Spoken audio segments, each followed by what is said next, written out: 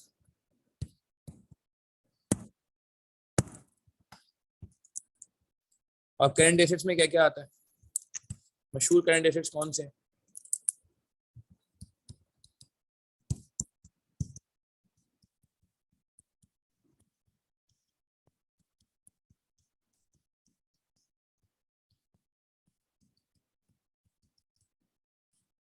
Inventory, receivables, ये सारी चीजें आ रही होती हैं। अच्छा, अब हम एक इन्वेंट्री पे एग्जांपल लेके बात को समझेंगे। ठीक है जी, इन्वेंट्री को तो सामने रखते हैं। मिसाल के तौर पे हम हमेशा की इतना एक मैं एग्जांपल देता हूँ, आज वो एग्जांपल देते हैं यहाँ पे भी, कि लेट से हम मिलके ना एक सुपर मार्केट ओपन करना चाहते हैं। लेट से BFD मार्ट के नाम से हम एक सुपर मार्केट जो है वो ओपन करना चाह रहे हैं, एक बहुत अच्छी सी सुपर मार्केट। तो हमें एक इन्वेस्टमेंट दरकार, फिक्स एसेट्स चाहिए, फिक्स एसेट में पैसा लगाना, सही है ना। क्या क्या फिक्स एसेट्स चाहिए होता है अगर आपको सुपर मार्केट लॉन्च करनी है? तो फिक्स एसेट्स क्या होता है उसमें ज़्यादातर? काउंटर्स होंगे, और क्या क्या रखेंगे हम? शेल्फ होंगे, बिल्कुल सही है। और प्रेमिसेस हमने रेंट पे लेनी है जी, बहुत महंगे हैं जगह आजकल, तो वो हम रेंट पे ले लेंगे। और को बताएं? एयर कंडीशनर, वेरी गुड, उसके बगैर काम ही नहीं आजकल भाई। AC होने चाहिए, और ट्रॉलीज होंगी, वेरी गुड। और फ्रीजर्स होंगे, बिल्कुल सही कहा अदीना, परफेक्ट। AC, फ्रिज वगैरह होंगे, कैमरा वगैरह लगाएंगे सिक्योरिटी पर्पस के लिए, कैश मशीन होगी, ये सारे फिक्स एसेट्स हैं, सही है जी। अच्छा, अब इसके अलावा आपको एक तो ये इन्वेस्टमेंट करनी है, एक इन्वेस्टमेंट और भी तो करनी है। किस चीज में? एक और इन्वेस्टमेंट किसमें है कि लेट से जो शेल्फ हमने खरीदा है, हम इनॉग्रेट करना है, लेट से संडे को हमने कहा इनॉग्रेट करें, मिसाल के तौर पर। अभी शेल्फ में चीजें भी तो बढ़नी है, सामान भी तो बढ़ना है, खाली शेल्फ में। तो जो पहली इन्वेंट्री है वो कहां से आएगी? पहली इन्वेंट्री, जो फर्स्ट इन्वेंट्री, क्या मैं कहता हूँ, वो भी हमारे पैसों से आएगी। जिस तरह AC, counter, shelf, camera, freezer, ट्रॉलियां, ये सब हमारे पैसों से आया है। ठीक उसी तरह पहली इन्वेंट्री भी हमें खुद इन्वेस्ट करनी पड़ेगी। एग्री करते हैं? पहला इन्वेंट्री ऐसा तो नहीं हो सकता ना कि लोग आए, हम उनको बोले हाँ जी एडवांस दे दें, कल आपको आपके घर पे माल मिल जाएगा। बोलेंगे भाई सुपर मार्केट आप कर रहे हैं, क्या कर रहे हैं? सुपर मार्केट में तो ऐसा कभी भी नहीं होता कहीं दुनिया में कि आप आए और खाली सुपर मार्केट में जो है बुकिंग करा के चले हैं, कभी भी नहीं होता। तो पहली इन्वेंट्री हमें अपनी पैसों से लगानी पड़ेगी, एग्री करते हैं? अब लेट से पहली इन्वेंट्री हमने लगा दी। अब जो पहली इन्वेंट्री हमने लगाई मिसाल के तौर पे, सही है, वो लेट से मैंने अपने पैसों से लगा दी। मैंने कहा यार ये पहली इन्वेंट्री मैं कंट्रीब्यूट करता हूँ, ठीक है, सुपर मार्केट हम सबने मिलकर बनाई, BFD मार्ट। किसी ने कुछ कंट्रीब्यूट कर दिया, किसी ने कुछ कंट्रीब्यूट कर दिया, मैंने इन्वेंट्री कंट्रीब्यूट कर दी।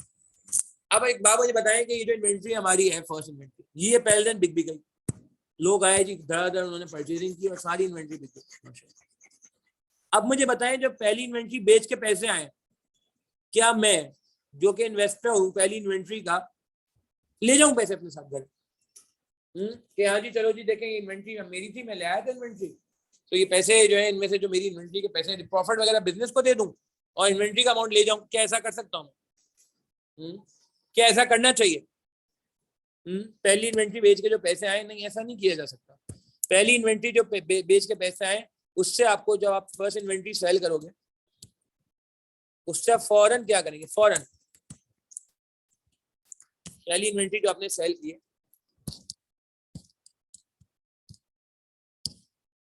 तो फौरन क्या करेंगे?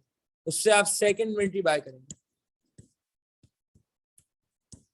हम कहेंगे भाई अभी कहाँ, अभी तो और लोग आने वाले हैं, तो ये पैसों से जाए, जल्दी से सामान और मंगवाएं आप, सही है ना। सब्सिक्वेंट इन्वेंट्री परचेज करेंगे, बिल्कुल बिल्कुल।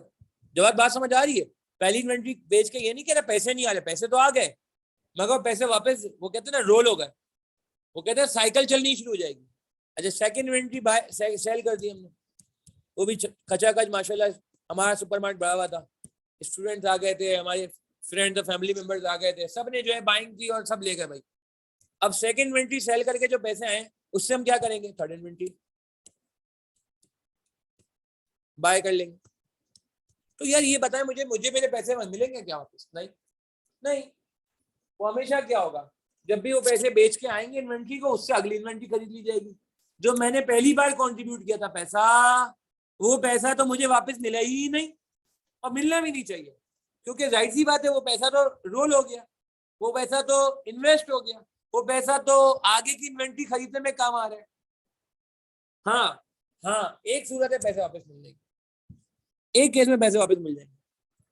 लेट से हमने कहा भाई ये सुपर मार्केट की लाइफ 10 साल, 10 साल बाद सुपर मार्केट का काम करना फायदेमंद नहीं रहेगा, टैक्सेस लग जाएंगे इतने, और इतने सुपरमार्केट आस पास खुल जाएंगे कि प्रॉफिट डाइल्यूट हो जाएंगे, खत्म हो जाएंगे, लेट से।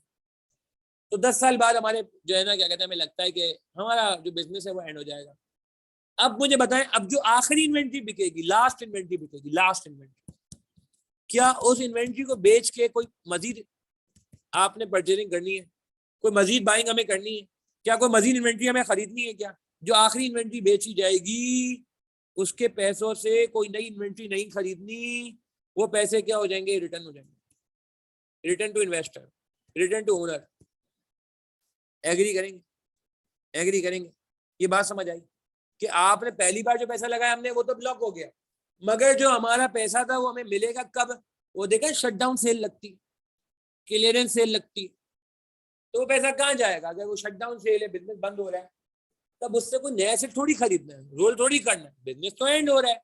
तो इन्वेस्टर को बोलेंगे हाँ जी आपने किसी जमाने में पैसे लगाए थे, आज आप वापस ले जाए पैसे। तो मुझे बता दें इसका ट्रीटमेंट क्या होगा? तो बहुत मैंने इजी कर दी कहानी। इस वर्किंग कैपिटल का ट्रीटमेंट क्या होगा? 40,000 का वर्किंग कैपिटल है, क्या ट्रीटमेंट किया जाए? बताइए, जवाब दीजिए, क्या करें इसका काम?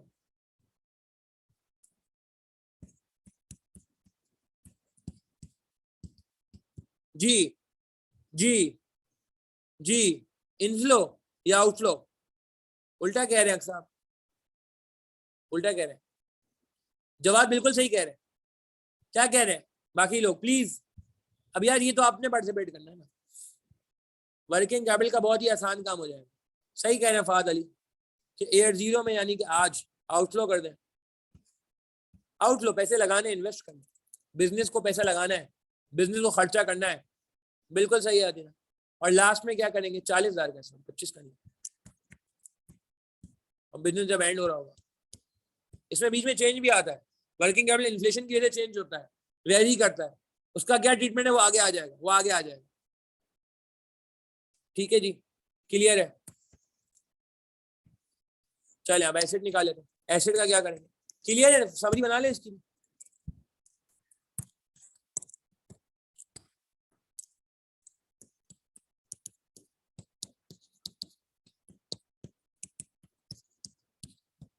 will be deducted, will be recorded also.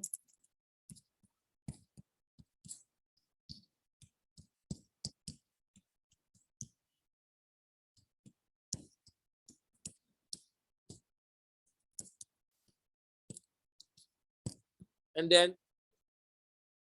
लिखा नहीं, ऑब्वियस है ना फैसल, ये ऑब्वियस होता है।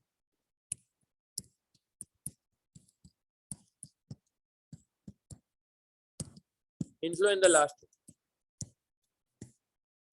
क्योंकि यार देखो कहीं लिखा हुआ नहीं है कि ऑब्सोलीट हो गया, नहीं कि सेलेबल नहीं है। ठीक है, नोट कर लें। Working capital will be recorded as outflow in year zero, and then will be recorded as inflow in last, will be recorded as inflow in the last. ठीक है जी। अच्छा वापस आ जाते हैं इस पर। ठीक है, नोट कर लेंगे, करें समरी नोट करें। अच्छा अब यार ये हो गया, अब एसिड पे आ जाए। एसिड कितने का? 9 लाख का है। ये सबसे पहले जो बात की थी 1.5 लाख रुपए, क्योंकि देखें अगर अच्छा वर्किंग कैपिटल को हमने टैक्स के बाद क्यों रखा? वर्किंग कैपिटल को पहले क्यों नहीं रखा, आखिर में क्यों रखा? क्योंकि working capital balance sheet item है, उसका टैक्स से कोई लेना देना नहीं है, उसका टैक्स से कोई लेना देना नहीं है। 900 रुपए का ऐसे।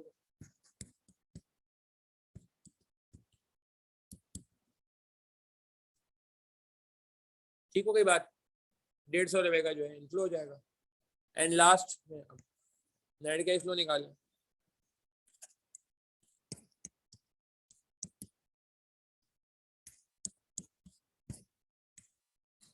940, जल्दी से करें शाबाश। कितना आ रहा है?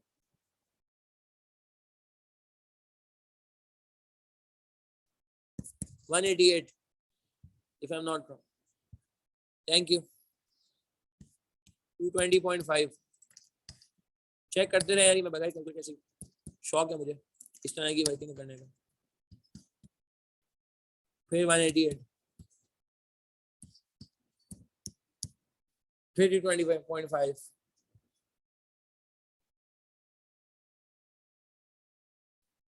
जी 403। चेक भी कर लीजिएगा यार बाकी।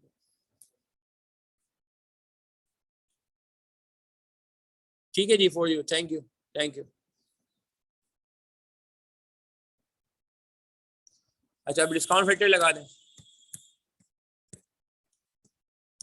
7%। काफी डिटेल डिस्कशन किया है हमने, ताकि ये कि कौन से बारे अच्छे बन जाए, आगे जाके इस तरह हमें चीजें रिपीट नहीं करनी होगी, फिर हम अप्लाई करेंगे डायरेक्ट।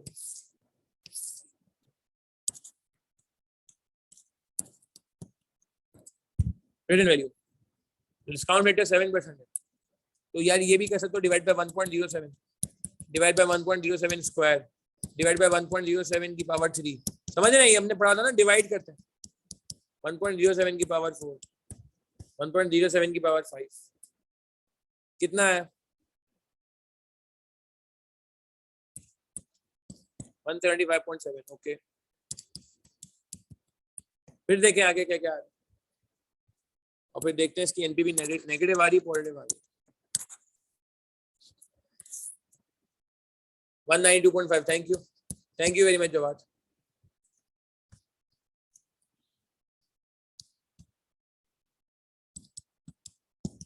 $3.5 राउंड कर दिया, राउंड कर दिया जी। और 168.2 and last but not the least, thank you कुल 287.3। नेट करें क्या आ रहा है, पॉजिटिव आ रहा है नेगेटिव आ रहा है, शायद नेगेटिव आ रहा है, शायद पता नहीं, एक मिनट देख लेते हैं। पॉजिटिव आ रही 37। Okay, that's great. ठीक है जी, बात समझ आई। 37.3 कह रहा है, 37.2 कह रहा है, ठीक है, एक ही बात है तो मसला। 37 पॉजिटिव, 37.2, ठीक। कुछ बात समझ आई आपको? नोट करें प्लीज, कोई सवाल है, कोई कंफ्यूजन है, पूछ लें प्लीज, कोई सवाल, कोई कंफ्यूजन पूछ लें। नोट करें, शाबाश, नोट करें, शाबाश, फिर बात करते हैं। आइए पे थोड़ी सी बात करेंगे, फिर क्लास एंड करेंगे। अच्छा, ये दो सवाल आए, दोनों सवालों पे बात कर लेते हैं। पहला सवाल आया डिस्काउंट रेट को एलैबोरेट करें। डिस्काउंट रेट के बारे में यार एक हमारा पूरा टॉपिक है जिसको हम कहते हैं वैक। ये इंडेक्स में मैं आपको दिखाता हूँ, ये देखें जी, ये पूरा एरिया है अल्हम्दुलिल्लाह वैक का, कॉस्ट ऑफ कैपिटल। आप अभी इतना समझ लें कि डिस्काउंट रेट को हम कहते हैं कॉस्ट ऑफ कैपिटल, उसकी पूरी कहानी आएगी वैक में। अच्छा, थोड़ी बहुत कहानी ना वैसे वैसे आपको बता रहा हूँ, अगले लेक्चर में मिल जाएगी। तो अगला सवाल है ना, वहाँ मुझे मजबूरी के तहत कुछ बात करनी पड़ेगी, मगर इसका एक डेडिकेटेड टॉपिक है, मगर एक लिमिटेड सी बात इसके वेरी नेक्स्ट क्वेश्चन में हो जाएगी, तो आप बेफिक्र हो। डिस्काउंट रेट प्रैक्टिकली कौन सा होता है, फिर रियल रेट क्या होता है, नॉमिनल रेट क्या होता है, कुछ बात यहाँ भी आएगी, ठीक है, मगर इसकी बहुत जबरदस्त खुल के जो बात आएगी यहाँ आएगी, तो ऐसा कोई मसला नहीं है। अच्छा, subtracting tax from NPV schedule is actually tax paid, obviously, क्योंकि देखें एनपीवी का मतलब क्या है, कैश फ्लो पे काम करना है अब्दुल्ला, तो हमें कैश फ्लो पे काम करना है, तो हम वो जो है ना, जो एक्चुअली कैश पे हुआ है, एक्चुअली टैक्स पे हुआ है, वहां बात वो यूज करेंगे, वो यूज करेंगे, ठीक है ना, जो एक्चुअल टैक्स है, क्योंकि कैश फ्लो पे काम करना है ना, टैक्स का प्रोविजन नहीं।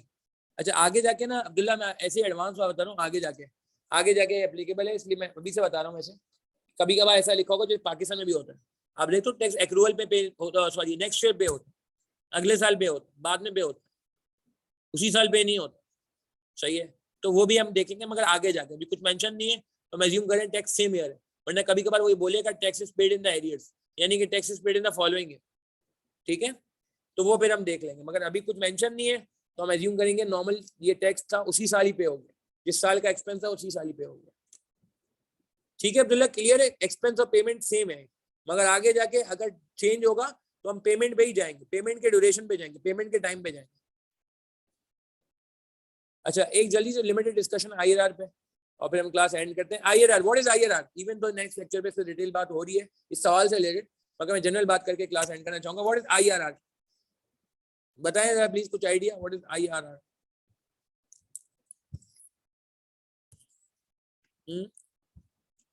क्या होता है आईआरआर?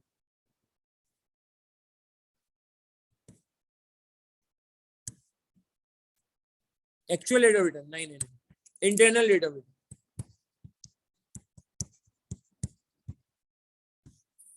ठीक है जी, ब्रीफ सी बात कर लेता हूँ, नेक्स्ट लेक्चर में डिटेल बात हुई है वैसे। अच्छा आप एक मिनट नोट करें, मैं अजान के बाद बात करता हूँ, अजान के बाद बात करता हूँ, सिर्फ इसको आप नोट कर लें।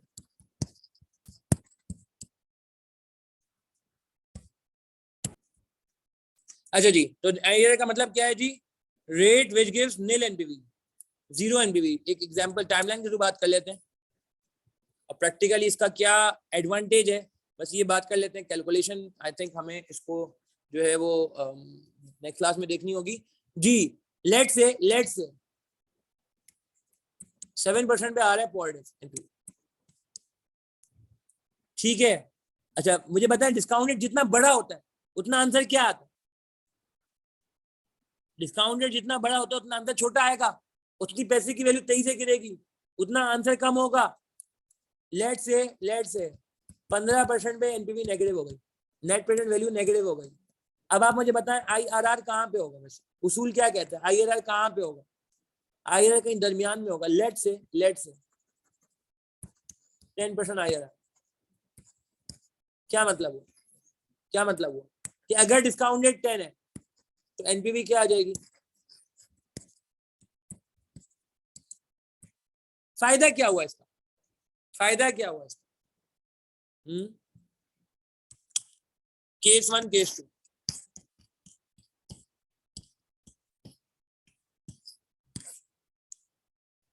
केस 1 केस 2 और से देखिएगा। हमारा आईआरआर है 12% और हमारा आईआरआर है 12%। हमारा कॉस्ट ऑफ कैपिटल जिसे हम वैक बोलते हैं 10% है, अलग केस की बात होगी। यार ये बताएं प्रोजेक्ट एक्सेप्ट करना चाहिए नहीं करना चाहिए? सिर्फ इसको देख के फैसला हो जाएगा। प्रोजेक्ट एक्सेप्ट करें या ना करें?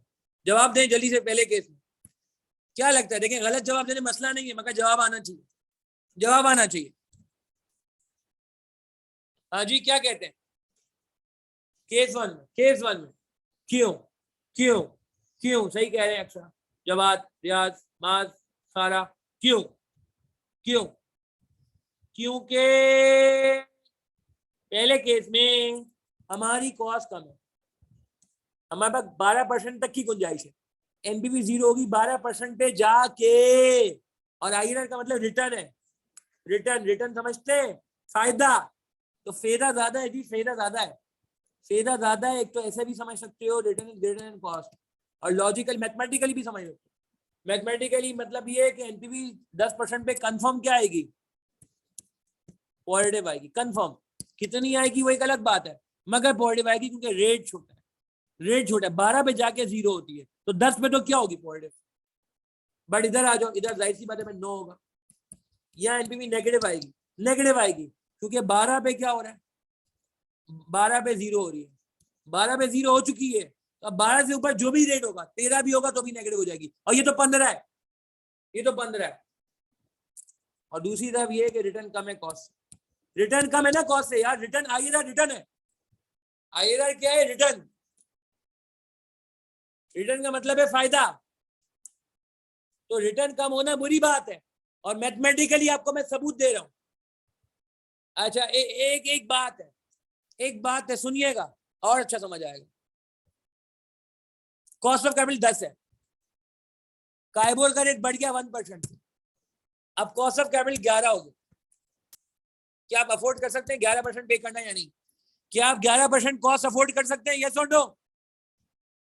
11 पे एनपीवी नेगेटिव तो नहीं हो जाएगी? वापस वर्किंग किए बगैर मैनेजमेंट को हम अभी बता सकते हैं, चुटकी बजाती बता सकते हैं। भरी मीटिंग में मैनेजमेंट ने सवाल कर लिया काइबोर बढ़ रहा है 1 से, क्या फर्क पड़ेगा?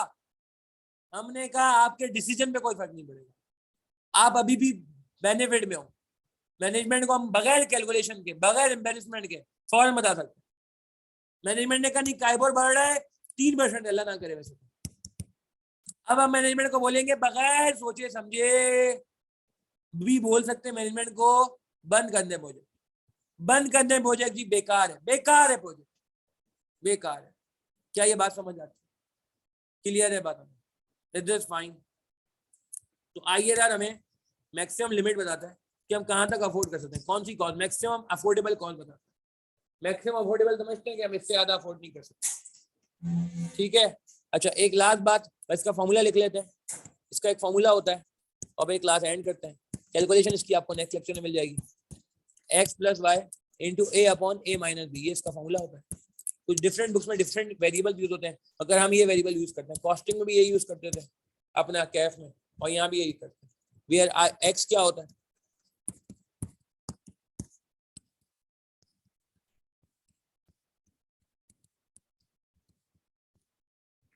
Rate of positive NPV, y क्या होता है, y difference in rates.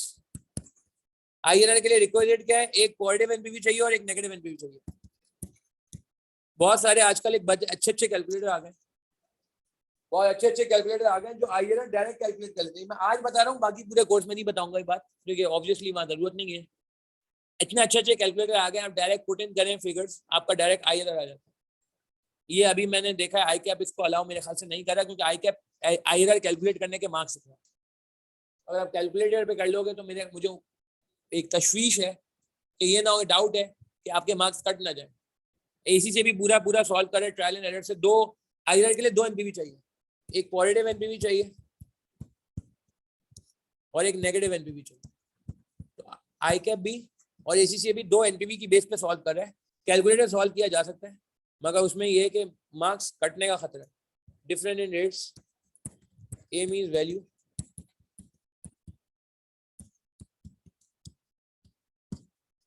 Rupees of positive NPV.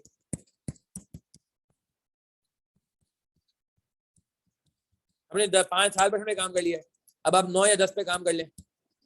अगर आईआरआर निकालें, हमने जो सवाल किया है 7% पे किया ना और एनपीवी पॉजिटिव आई है, 7% पे एनपीवी पॉजिटिव आई है, पॉजिटिव आ रही है 7%, हमें रेट बढ़ाना पड़ेगा। ठीक है, चले यार नोट कर लें यहीं तक। इंशाल्लाह आपसे मुलाकात होती है अगले सेशन में। आप जरा प्लीज़ इसको जो है जिसे कहते हैं कि ध्यान में रख लें। और अब जैसे मैंने कहा था कि हमारा सिस्टम क्या है, हमारे सिस्टम में 2 लाइव और 2 रिकॉर्डेड। अभी 2 रिकॉर्डेड, आगे जाके 3 रिकॉर्डेड हो जाएगा। मगर प्लीज़ यार मैं वापस इल्तिजा कर रिक्वेस्ट कर रहा हूँ आप सबसे, कोशिश करें सैटरडे संडे की क्लास मिस ना हो आपसे। और सैटरडे संडे की क्लास को जिसे कहते हैं ना कि अचीव करने के लिए आपको क्या करना होगा, मंडे टू फ्राइडे के दरमियान जो मैं रिकॉर्डिंग डालूंगा, अभी फिलहाल 2 और आगे जाके कुछ टाइम बाद 3, तो ये आपने प्लीज़ यार खुद से कवर करनी होगी। क्योंकि अगर आप ये खुद से कवर नहीं करेंगे, सैटरडे आपको समझ नहीं आएगा। डिसिप्लिन इसलिए रखा गया ताकि पेंडिंग लेक्चर हो। मैंने आपको कहा ना, जहर है पेंडिंग लेक्चर, किलर है पेंडिंग लेक्चर। ठीक है, प्लीज़ यार ये आपने ध्यान में रखना। और यार अगर आपको चीज़ समझ आ रही है तो अभी एडमिशन ऑन है, कोई आपका जानने वाला बीएफडी लेना चाहे तो आप उसको बता सकते हैं जी। डेमो लेक्चर ओपन है इंशाल्लाह, जो जून एंड तक ऑलमोस्ट हमने डेमो लेक्चर ओपन रखने हैं। पोर्टल भी ओपन रहेगा, यूट्यूब पे भी इंशाल्लाह लेक्चर डलते रहेंगे। और कोई क्वेरी वगैरह होती है तो आप लोग के पास मेरा नंबर भी मौजूद है और मैं उस पर अल्हम्दुलिल्लाह क्वेरी रिस्पॉन्ड भी कर रहा हूँ, करता रहूँगा इंशाल्लाह। और ये है कि जैसे मैंने पहले कहा था, इंशाल्लाह आपको परेशानी नहीं होगी। और कोई भी परेशानी होती है अगर लेट से लेक्चर के दौरान या रिकॉर्डिंग के दौरान, तो आप जो है यहाँ पे इस नंबर पे मैसेज व्हाट्सएप कर सकते हैं और मैं इंशाल्लाह उसको रिस्पॉन्ड कर दूँगा। ठीक है जी, आई होप चीज़ें समझ आ रही हैं। इसी तरह डिटेल में समझाएंगे, कॉन्सेप्ट को लेके चलेंगे, ताकि ये कि हमें बारीक बारीक चीज़ों को अप्लाई करने में प्रॉब्लम बिल्कुल भी ना हो। और अप्रोच बहुत इंपॉर्टेंट होगी, जैसे जैसे आगे चलेंगे आई कैप के सवालों में क्या अप्रोच होनी चाहिए, हम इस पर ही बात करेंगे।